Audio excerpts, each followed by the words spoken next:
एक हाजी साहब का वाक़या है। वो काफ़ी बीमार थे। कई सालों से हर हफ्ते पेट से 4 बोतल पानी निकलवाते थे। अब उनके गुर्दे वाश होते होते ख़त्म हो चुके थे। एक वक्त में आधा स्लाइस उनकी ग़िज़ा थी। सांस लेने में बहुत दुश्वारी का सामना था। नकाहत इतनी के बग़ैर सहारे के हाजत के लिए ना जा सकते थे। एक दिन चौधरी साहब उनके यहाँ तशरीफ़ ले गए और उन्हें सहारे के बग़ैर चलते देखा तो बहुत हैरान हुए। उन्होंने दूर से हाथ हिलाकर चौधरी साहब का इस्तकबाल किया। चहल कदमी करते करते हाजी साहब ने 10 चक्कर लान में लगाए, फिर मुस्कुराकर उनके सामने बैठ गए। उनकी गर्दन में सेहतमंद लोगों जैसा तनाव था। चौधरी साहब ने उनसे पूछा कि ये मोजज़ा कैसे हुआ? कोई दवा, कोई दुआ, कोई पैथी, कोई थेरापी, आखिर ये कमाल किसने दिखाया?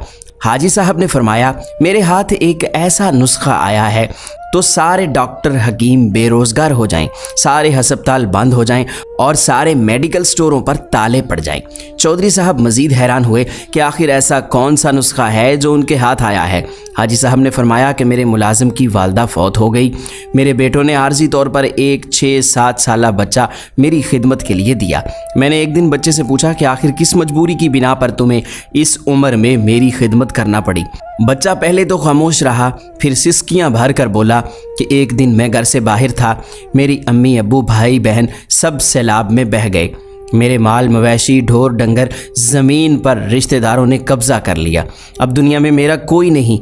अब 2 वक्त की रोटी और कपड़ों के इवज़ आपकी खिदमत पर मामूर हूँ। ये सुनते ही हाजी साहब का दिल पसीज गया और पूछा, बेटा क्या तुम पढ़ोगे?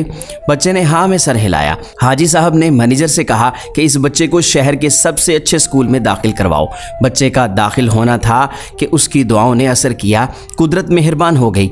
मैंने 3 सालों के बाद पेट भर कर खाना खाया। सारे डॉक्टर और घर वाले हैरान थे। अगले रोज़ उस यतीम बच्चे को हॉस्टल में दाखिला दिलवाया और बग़ैर सहारे के टॉयलेट तक चल कर गया। मैंने मैनेजर से कहा कि शहर से 5 ऐसे और बच्चे ढूंढ कर लाओ जिनका दुनिया में कोई ना हो। फिर ऐसे बच्चे लाए गए, उन्हें भी उसी स्कूल में दाखिल करवा दिया गया।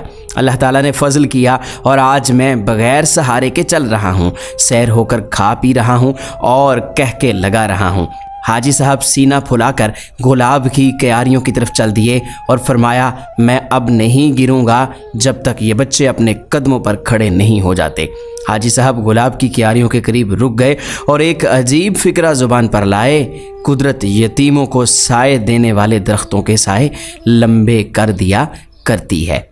मोहतरम नाजरीन, हमारी ये मोटिवेशनल स्टोरी आपको कैसी लगी? कमेंट सेक्शन में अपनी राय ज़रूर दीजिए और अगर आपको हमारी वीडियोस अच्छी लगती हैं तो इनको शेयर ज़रूर कीजिए।